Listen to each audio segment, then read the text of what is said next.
너희는 이스라엘 온 회중에게 말하여 이르라.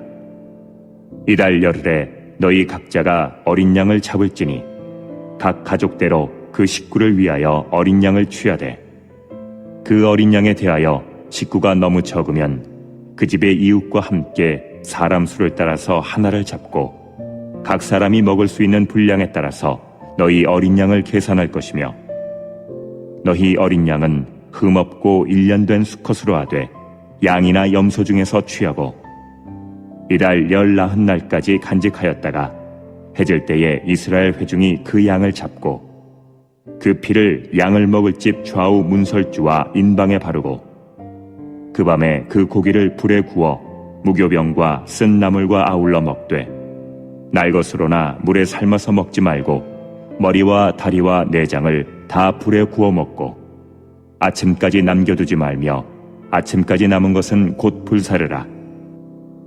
너희는 그것을 이렇게 먹을지니 허리에 띠를 띠고 발에 신을 신고 손에 지팡이를 잡고 급히 먹으라. 이것이 여호와의 유월절이니라.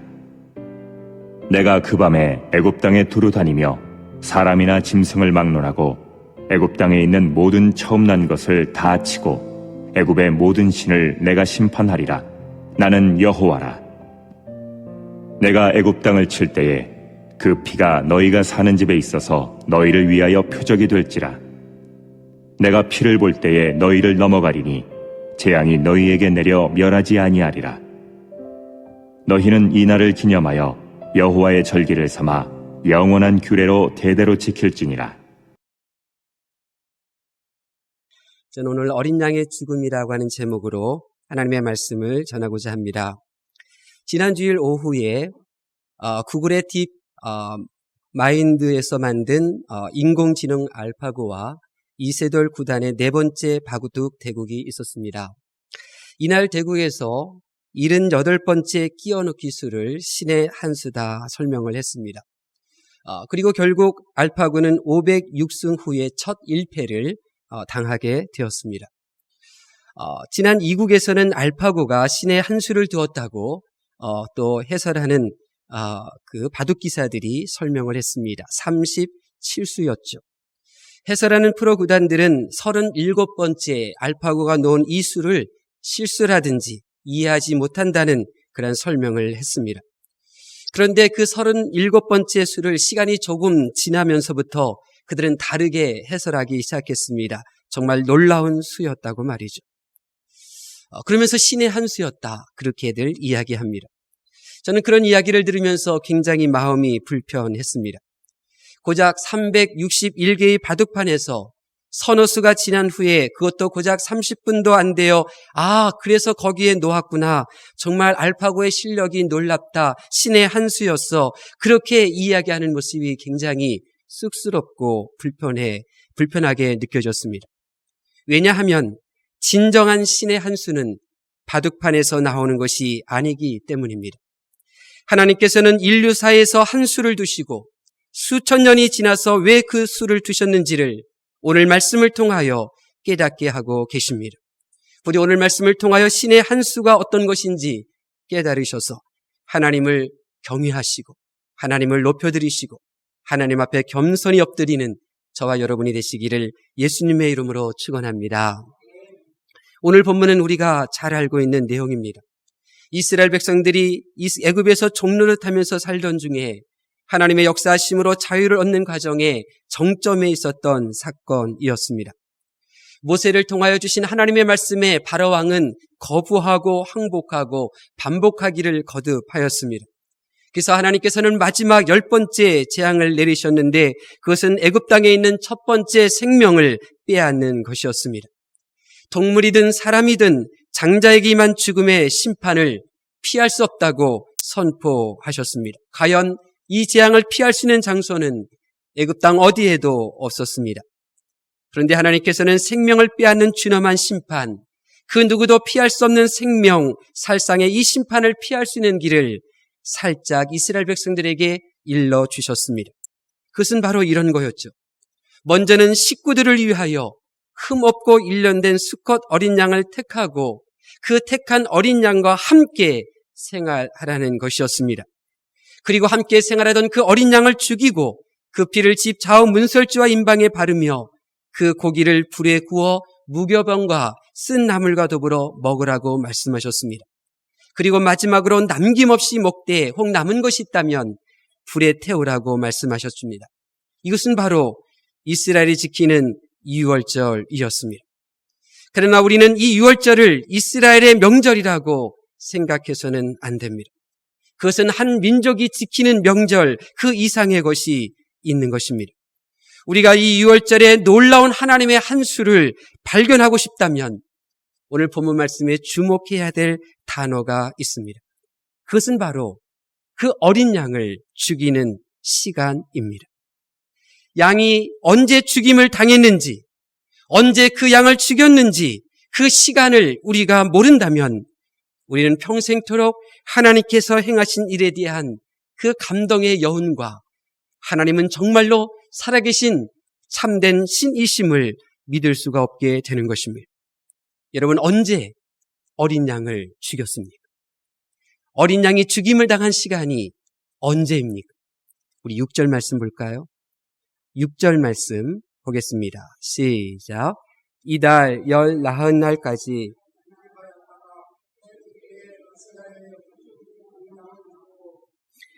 어린 양을 간직하였다가 언제 죽였느냐면 해질 때였습니다.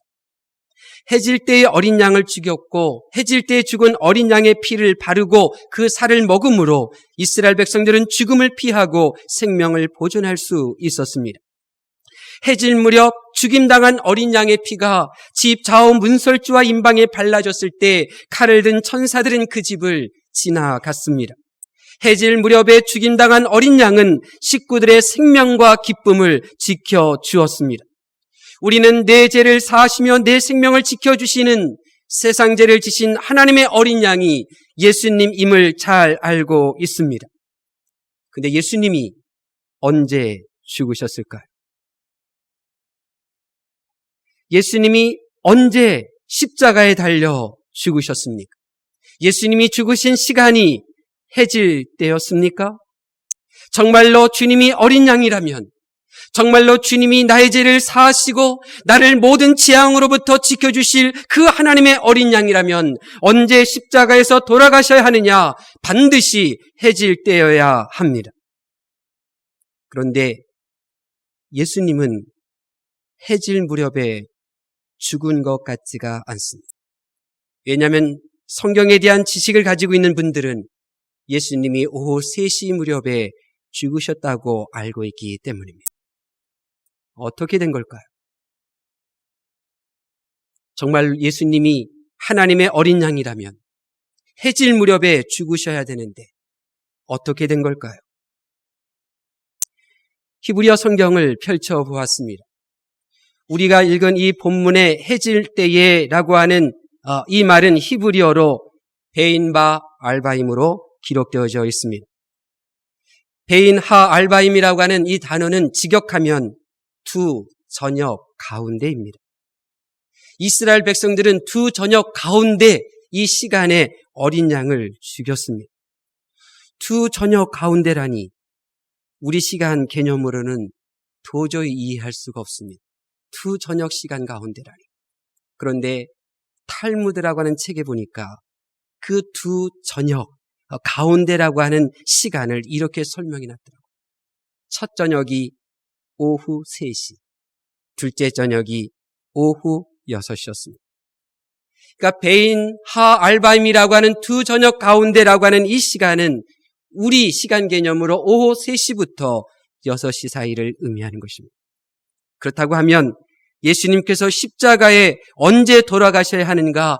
두 저녁 가운데 시간 오후 3시는 넘어야 하고 오후 6시 이전이 되어야 합니다. 예수님이 언제 죽으셨는지 숫자에 가장 밝았던 사도가 있었습니다.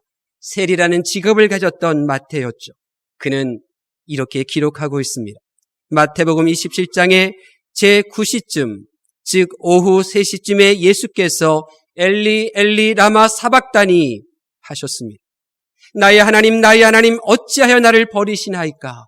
이 외침을 듣고 십자가 아래에 있던 사람들이 우왕좌왕하기 시작했습니다. 이 사람이 너무나 고통스러워한다. 우리가 포도즙을 이 사람에게 갖다 주자. 포도즙이 어디 있는가? 사람이 소동을 일으켰습니다. 그리고 그 소동이 지나간 후에 예수님이 다시 한번 소리 지르시고 영원히 떠나셨습니다. 바로 그 순간 성서 휘장이 찢어지고 땅이 진동하며 바위가 터졌다고 기록하고 있습니다.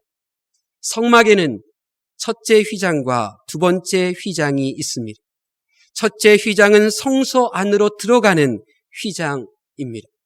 두 번째 휘장은 성소에서 지성소로 들어갈 때 놓여져 있는 휘장입니다.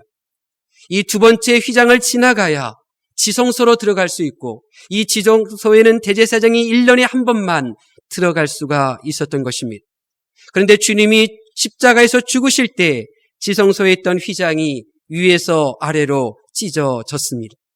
이때가 바로 베인 하알바임, 즉 두 저녁 가운데 시간인데 예수님께서는 오후 3시가 조금 지나서 죽으신 것입니다.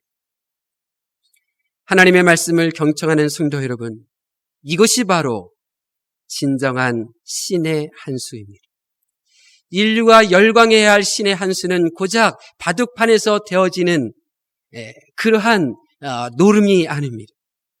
하나님께서 인류가 열광해야 할 신의 한수를 인류의 역사 한가운데 심어 놓으셨고, 우리는 수천 년이 지나 그 신의 한수가 이루어지는 모습을 보면서 우리는 영원토록 주님의 하나님께 열광하며 하나님 앞에 엎드려야 하는 것입니다. 예수님께서 죽으신 시간이 바로 수천 년 전 하나님께서 이스라엘 사람들에게 장자의 생명을 구하기 위하여 어린 양을 잡아 죽이라고 명령한 시간이었습니다. 예수님께서는 하나님께서 정하신 그 시간에 돌아가심으로 죽음의 재앙, 멸망의 재앙이 나를 넘어가게 하신 것입니다. 하나님의 심판이 우리를 지나가게 하신 것입니다.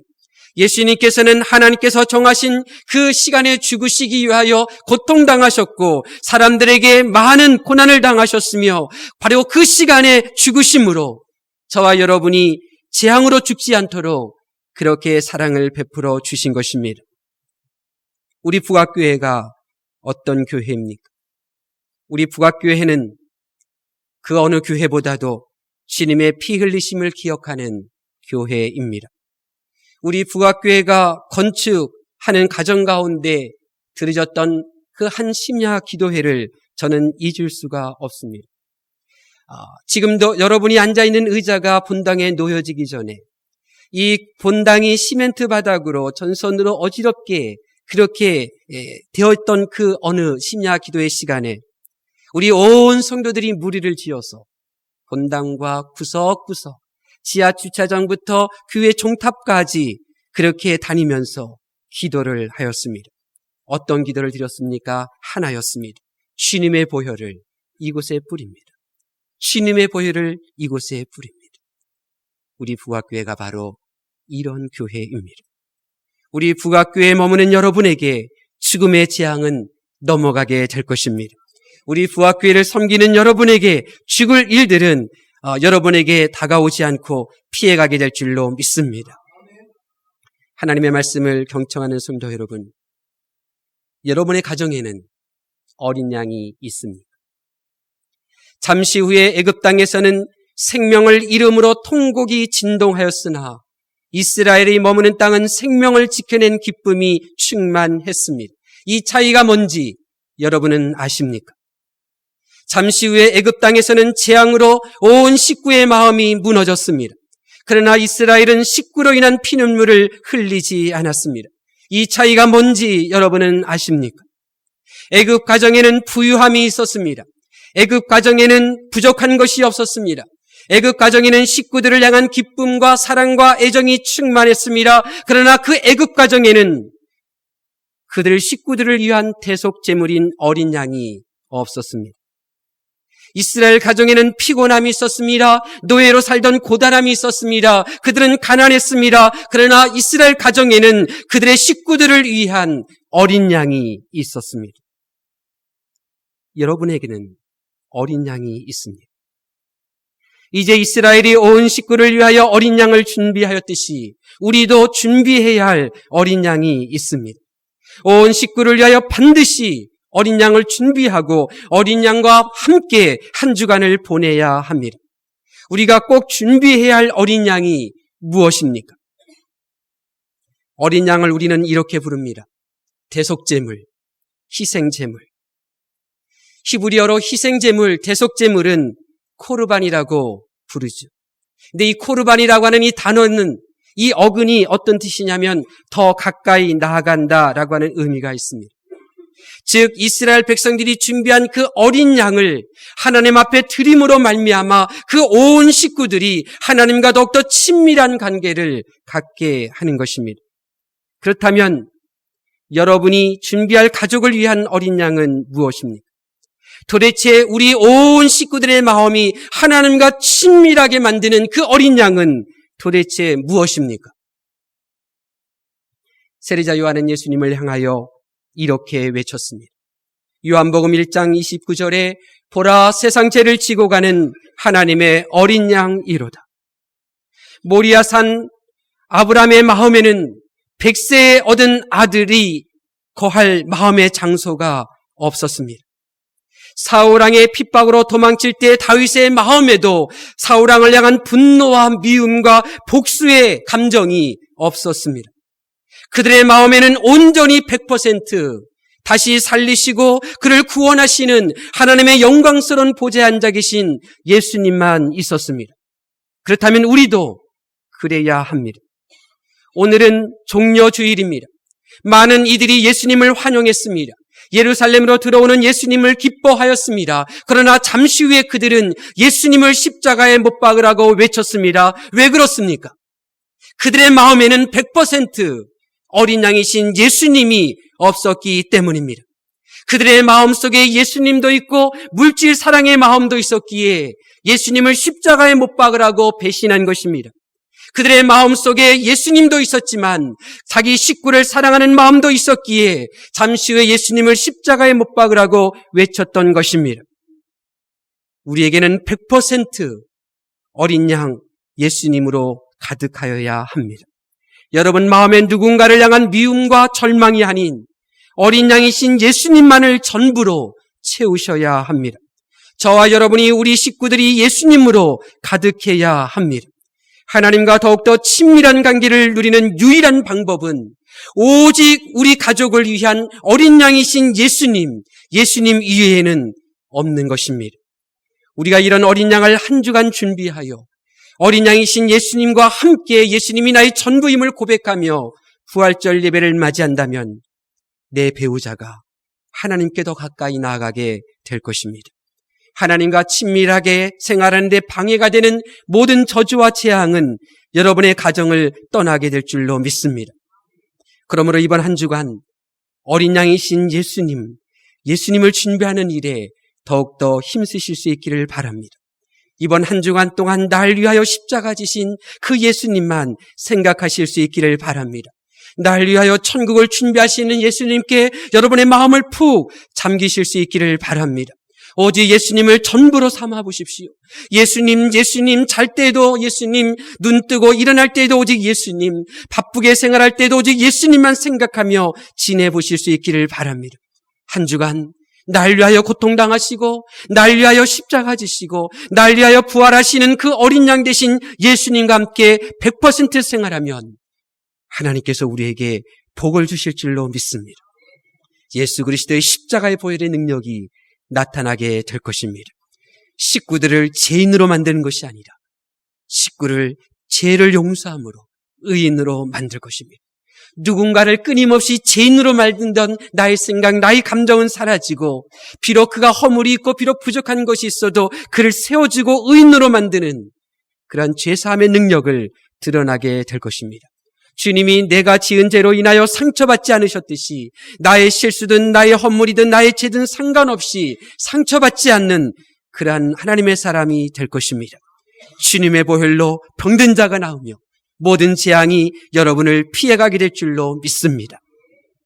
그러나 이번 한 주간 여전히 여러분 마음속에 예수님과 이 세상의 것으로 예수님과 세상 또 예수님과 물질 예수님과 여러분의 가치관 자아로 가득 채워넣는다면 여러분들은 결코 죄 용서할 줄 아는 사람이 되지 못할 것입니다. 죄를 용서받기 위하여 구하지도 못하게 될 것입니다. 그래야 평생토록 재앙이 여러분을 떠나지 않게 될 것입니다. 부디 오늘 말씀을 듣고 올 이번 한 주간 동안 예수님이 나의 전부가 되십니다.